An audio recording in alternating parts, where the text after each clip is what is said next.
안녕하세요. 오늘은 오랜만에 국어 지문 공부를 해보도록 하겠습니다. 9월 평가원 시험 봤던 거 얼마 전에 그것의 법지문을 같이 공부해 보도록 하겠습니다.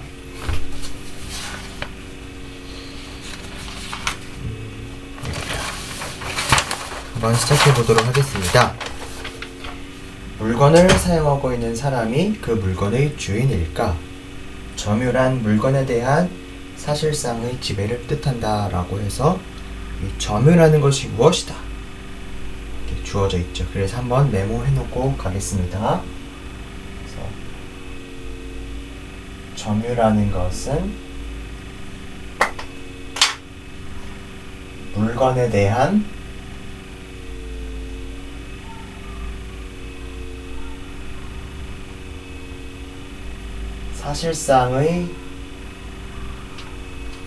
물건에 대한 사실상의 지배를 나타내는 것이 바로 이 점유다라고 개념이 주어져 있습니다. 이에 비해 소유란 어떤 물건을 사용, 수익, 처분할 수 있는 권리를 가진 상태라고 정의된다. 그래서 이 점유랑 대비된다고 생각하실 수 있는데 전 그냥 대비된다고 보겠습니다. 소유라는 것은 어떤 물건을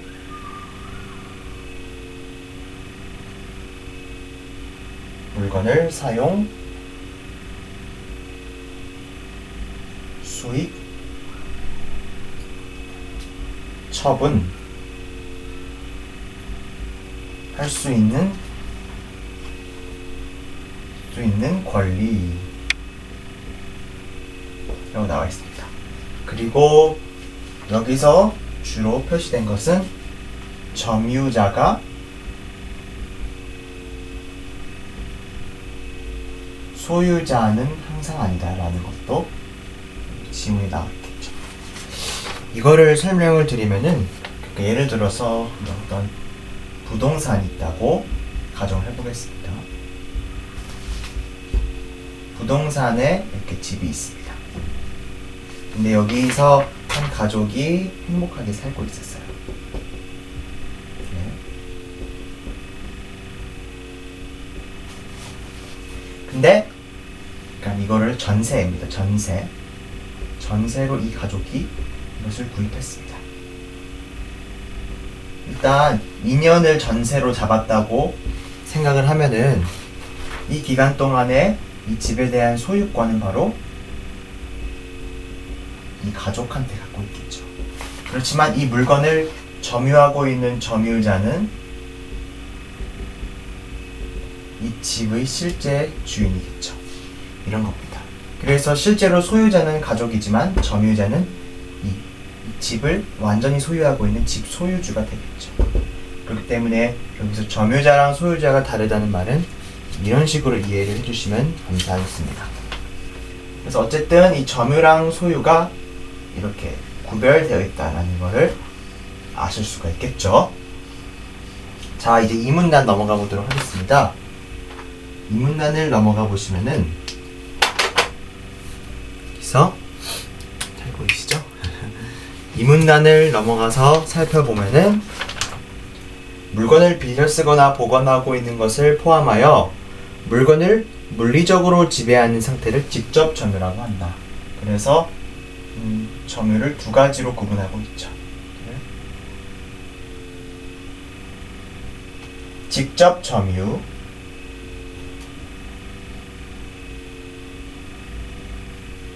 직접 점유는 무엇이냐면은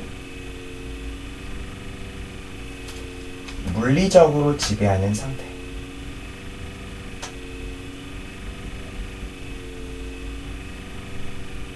어떠한 것을 물리적으로 지배하고 있는 상태를 직접 점유라고 하겠습니다. 근데 이에 비해 여기다 대비되는 게 나올 것이라는 걸 생각하실 수 있죠. 이에 비해 어떤 물건을 빌려 쓰거나 보관하는 사람에게 그 물건의 반환을 청구할 수 있는 권리를 가진 사람도 사실상의 지배를 한다고 볼 수 있다. 다시 한번 읽어드릴게요. 물건을 빌려 쓰거나 보관하고 있는 것을 포함하여 물건을 물리적으로 지배하는 상태를 직접 점유라고 한다. 이에 비해 어떤 물건을 빌려 쓰거나 보관하는 사람은 그 물건의 반환을 청구할 수 있는 권리를 가진 사람도 사실상의 지배를 한다고 볼 수 있다. 그러니까 물리적이라는 것이 이렇게 물리적 지배라는 것이 예를 들어서 자동차라는 것을 직접 점유하고 있다고 하면은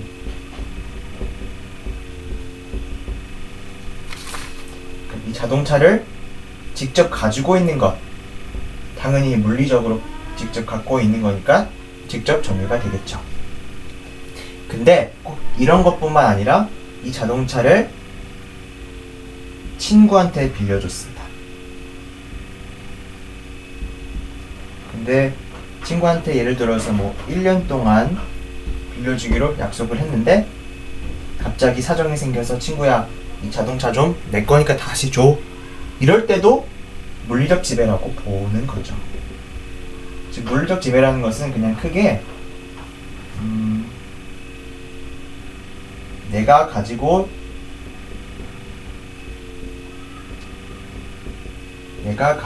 싶을 때 가질 수 있는 것이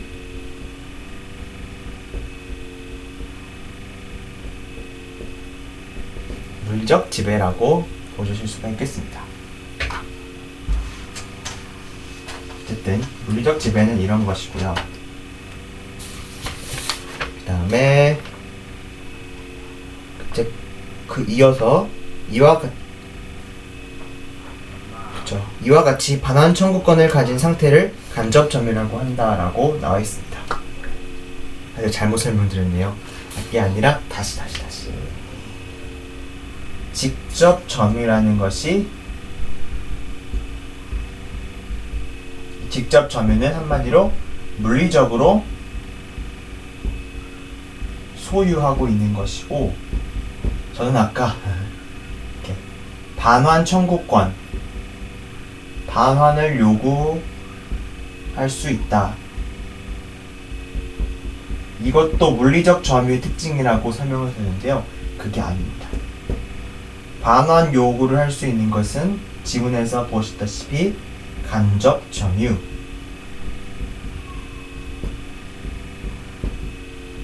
간접 점유의 특징이 되겠죠. 적어드릴까요? 그래서 간접 점유라는 것은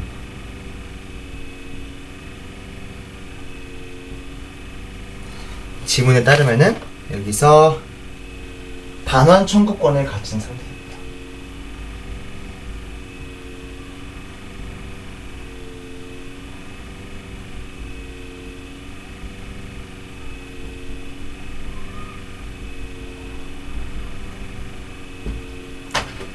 됐죠?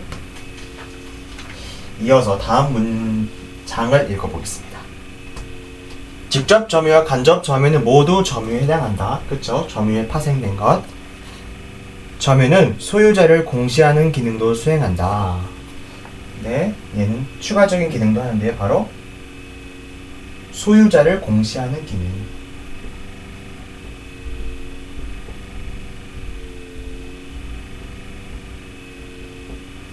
소유자를 공시하는 기능 역시 이 점유가 수행하는 것입니다. 근데 여기 뒤에 공시라는 것이 무엇인지에 대해서 설명이 나와 있죠. 여기서 공시란 물건에 대해 누가 어떤 권리를 가지고 있는지를 알려주는 것이다. 물건 중에서 피아노, 금반지, 가방 등과 같은 대부분의 동사는 점유에 의해 소유권이 공시된다. 공시라는 것은 한마디로 내 권리, 취할 수 있다. 그런 거. 내 권리를 취할 수 있다. 그 물건에 해당하는 자신의 권리를 취할 수 있다. 가 공시라고 좀 설명을 드릴 수 있겠습니다. 물건의 소유권이 양도되려면 소유자가 양도인이 되어 양수인과 유효한 양도 계약을 하고 이에 더하여 소유권 양도를 공시해야 한다. 한번 자세히 볼게요. 여기서는 특정한 상황이 나와 있는데요. 특정한 상황이 여기서 소유권이 양도되는 상태입니다.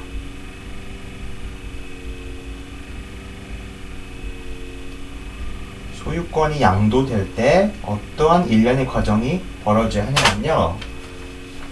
소유자가 양도인이 돼야 됩니다. 소유자가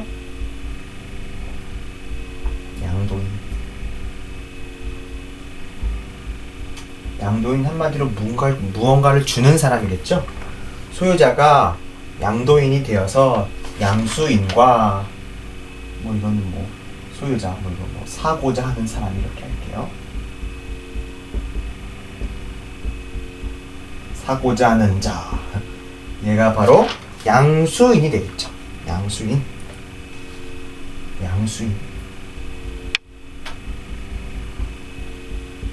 이 둘 사이에 계약이 발생해야겠죠. 이 둘 사이에 계약이 발생해야겠고, 이에 더하여 소유권 양도를 공시해야 합니다.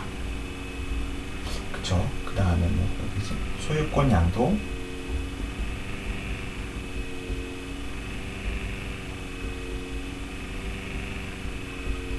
한마디로 내 권리 취할 수 있다니까. 공시가 이젠 양수인 이게 내 거야 라고 그 권리를 취할 수 있다. 그런 식으로 봐주시면 될 것 같습니다.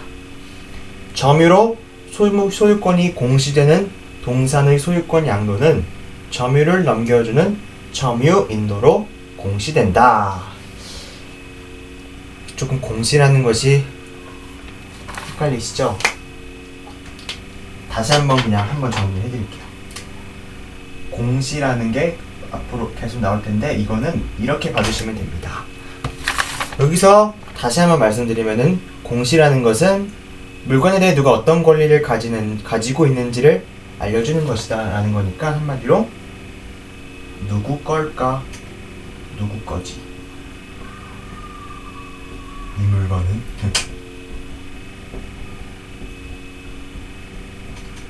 바로 이것을 알아야 한다. 아는 것. 이렇게. 이것이 바로 공시가 되겠습니다. 그래서 여기서 소유권 양도 공시라는 것은 이 소유권이 누구 거지? 이 물건은 누구 거지?를 아는 것. 이 되겠죠. 당연히 소유자에서 양도인에서 양수인으로 물건이 소유권이 넘어갔으니까 이 물건이 누구 거지? 이 물건은 어떤 물건을 누가 소유하게 됐지를 당연히 알아야겠죠. 이걸 알려야겠죠. 이런 식으로 봐주시면 좋을 것 같습니다. 이어서 점유로 소유권이 공시되는 동산의 소유권 양도는 점유를 넘겨주는 점유인도로 공시된다 라고 나와 있습니다. 동산. 여기서 바로 여기서 해볼까요? 동산, 부동산 아니고 동산, 움직이는 것들. 동산은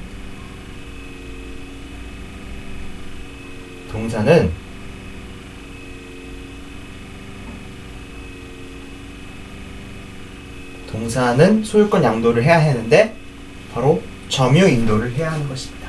바로 점유 인도를 통해서 이 동산의 소유권이 어느 다른 이에게 넘어가는 것입니다. 양수인이 간접 점유를 하여 소유권 이전이 공시되는 경우로서 점유 개정과 반환 청구권 양도가 있다 라고 나와 있는데요. 이것도 조금 정리를 해드리겠습니다. 이거는 잘 봐주시면은 여기서 봐세요. 여기 주체가 누구냐면은 바로 양수인입니다. 물건 주는 사람 아니에요. 물건 받는 사람인데 양수인이 간접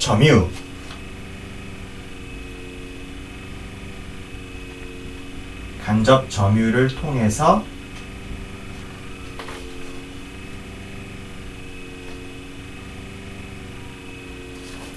소유권이 이전된다. 나와 있습니다. 근데 이 방식이 두 가지가 있다라고 나와 있는 거예요. 첫 번째 방식은 여기 쉼표로 나와 있는 점유 계정.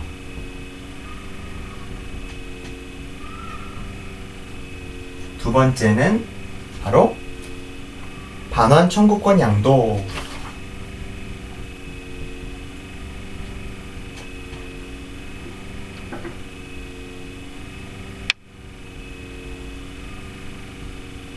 이렇게 두 가지를 양수인이 간접 점유를 통해서 소유권을 이전할 때 이 두 가지를 할 수 있는 것입니다. 헷갈리는 게요. 이건 정말 제가 생각하기에 어려운 부분인 것 같습니다. 그 이유는 보통 점유를 인도한다. 인도한다? 뭔가 인도? 그럼 당연히 소유자가 아닐까? 그럼 양도인이겠지. 양도인이 간접 점유를 시행할 때 소유권이 이전되고 점유 계정, 반환 청구권이 있다. 이렇게 이해하실 수 있습니다. 처음엔 그렇게 이해했습니다. 당연히 어떠한 점유, 지배를 인도하는 것. 인도한다는 게 어떤 거를 다른 이한테 주는 거기 때문에 그 주체가 양도인이라고 봐주실 수 있는데요. 사실 여기는 양수인이 그 주체라고 나와 있습니다. 그래서 이 부분 좀 잘 이해해 주세요. 양수인. 주체가 양수인이라고 하는 것을 잘 봐주시기 바랍니다.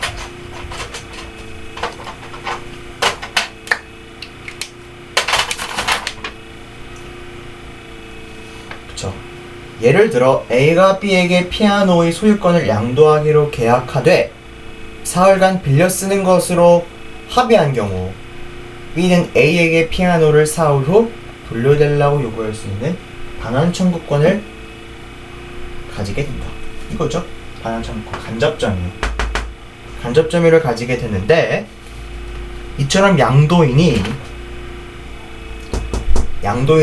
직접 점유를 유지하지만 이 물건에 대해서 직접적으로는 얘가 소유하고 있지만 양수인에게 점유 인도가 이루어진 것으로 간주되는 경우를 점유 계정이라고 한다. 이렇게 있어요. A가 있어요. 피아노 내 거지롱. B가 있어요. 피아노 없어. 피아노 빌려줄게. 단 4일만이야. 고마워. 4일 동안은 내 피아노 내 거. 그땐 이 피아노는 내 거 아니지? 라고 나와 있는 것입니다. 이때 이 피아노는 4일 동안은 이 B의 것이지만 물리적인 지배는 원래는 A 거겠죠. 그래서 이러한 상태를 점유 계정이라고 봐주시면 됩니다. 이거를 좀 정리를 해드릴게요. 한마디. 여기서 점유 계정은 계약서, 피아노는 A 거, 그 계약서로 적혀줘요. 근데 A가 4일만 B 거 4일만 바로 내 거. 이게 바로 점유 계정인 것입니다. 간단하죠? 이어서 한편 C가 자신이 소유한 가방을 D에게 맡겨두어 이에 대한 반환 청구권을 가지게 되었는데 이거 비슷한 맥락이죠. 이 가방의 소유권을 E에게 양도하는 계약을 체결했다고 하자. 이때 C가 D에게 통지하여 가방 주인이 바뀌었으니 가방을 E에게 반환하라고 알려주면 D가 보관 중인 가방에 대한 반환 청구권은 C로부터 E에게 넘어간다. 이 경우를 반환 청구권 양도라고 한다라고 나와 있는데요. 이거겠죠. 그러니까 점유 계정의 연장선상인데요. 이렇게 있습니다. 그런데 여기 이 중간에 4일간의 기간이 있겠죠. 4일간. 근데 이 4일 동안 어떤 일이 벌어졌냐면은 C가 갑자기 에이 나 피아노 살래 했어요. 그럼 A가 오키 지금 B한테 말해놓을게.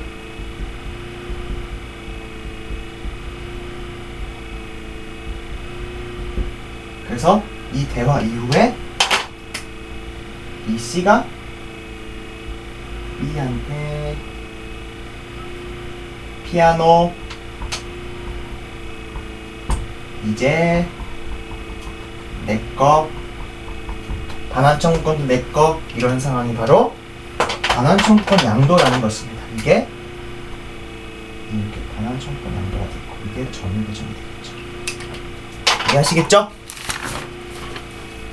그렇죠. 양도인이 소유자가 아니더라도 양수인이 점유인도를 받으면 소유권을 취득할 수 있을까?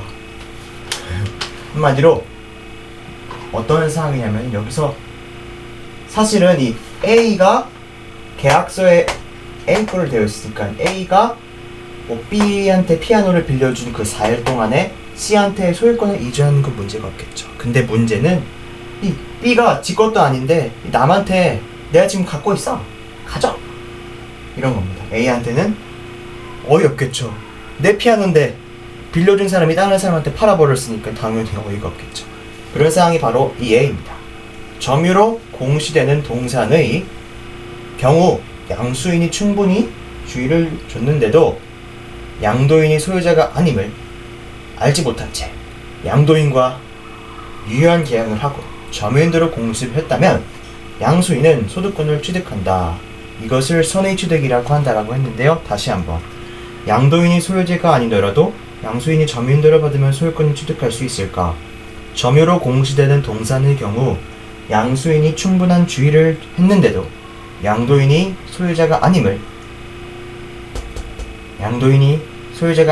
알지 못한 채 양도인과 유효한 계약을 하고 점유인도로 공시를 했다면 양수인은 소득권을 취득한다.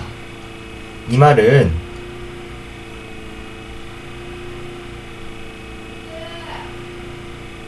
한마디로 양수인한테 문제가 있을 때, 충분히 이거 양도인한테 물건을 받을 때, 소유권을 받을 때 얘가 물건 주인이 아니다 를 충분히 알았음에도 불구하고, 그럴 수 있었음에도 불구하고 그냥 내 거 가질래 하면은 이 물건을 파는 애한테 책임이 있는 게 아니라 자기한테 책임이 있는 것입니다. 다만 간접 점유에 의한 인도 반복 중 점유 계정으로는 선의 취득을 하지 못합니다. 저한테 어이가 없죠. 아니, 빌려준 사람이 팔 수가 있겠습니까? 어떤 물건을 빌려서 받은 사람이 그걸 팔 수 있겠습니까? 안 되겠죠. 반면에 국가가 관리하는 공적 기록인 등기 등록으로 공시돼야 하는 물건은 아예 선의 취득 대상이 아니다. 법률이 등록 대상으로 규정한 자동차, 항공기 등의 동사는 등록으로 공시되는 물건이고 토지, 건물과 같은 부동산은 등기로 공시되는 물건이다. 이런 고가의 재산에 대해 선의 취득을 허용하게 되면 원래 소유자의 의사에 반하는 소유권 박탈이 일어나게 된다. 이것은 안전거래에만 치중하고 원래 소유자의 권리보호를 경시하는 것이 되어 바람직하지 않다고 볼 수 있다. 마지막 두 문단 다시 한번 읽겠습니다. 양도인이 소유자가 아니더라도 양수인이 점유인도를 받으면 소유권을 취득할 수 있을까? 양도인이 소유자가 아닌데 양수인이 점유인도를 받으면 소유권을 취득할 수 있을까? 점유로 공시되는 동산의 경우 양수인이 충분한 사고자 하는 사람이 충분히 주의를 했는데도 이건 좀 아닌 것 같아 했는데도 양도인이 이거 내 거야, 내 거라고 우겨서 결국 양수인이 오케이 살게 라고 하는 경우 얘는 잘못이 없다는 거죠. 주의를 줬어. 근데 얘가 잘못한 거잖아. 내 거지 라는 것입니다. 근데 이게 뭐 항공기나 비행기 같은 건 안 되는 거겠죠. 예를 들어서 뭐 비행기가 있는데 어떤 나쁜 사람이 앙심을 품고 이 비행기 내 거야, 너 사도 돼? 해서 아닌 것 같은데, 잘못된 것 같은데 했는데 너 거 맞겠지 하고 딱 샀어요. 근데 국가에서 이런 경우는 안 돼. 돈 다시 돌려주고 그거 네 거 아니야. 다시 되돌려줘 라고 할 수 있는 것이죠. 중요한 공공재산인 것들은요. 왜냐하면은 실제로 이 비행기가 대한항공이 안 되겠죠. 대한 땡땡 소속이라고 했습니다. 근데 어떤 도둑이 이거를 갈취해서 자기 거라고 하고 아랍의 한 항공사에 파는 거예요. 아랍 항공사는 샀겠죠. 주의를 줬음에도 불구하고. 근데 원래 어디서 뭐였죠? 선의 취득에 의하면은 아랍 항공사 잘못 없어. 비행기 가져. 라고 했을 텐데 이런 경우는 대한항공이 너무 불쌍하게 되는 거겠죠. 그렇기 때문에 그냥 다시 줘. 이거 아니야. 가 되는 거겠죠. 글감을 이렇게 읽어보았는데요. 뭐 그렇게 어려웠습니다, 솔직히. 잘 공부해 주시고 전 다음 시간에 또 뵙도록 하겠습니다.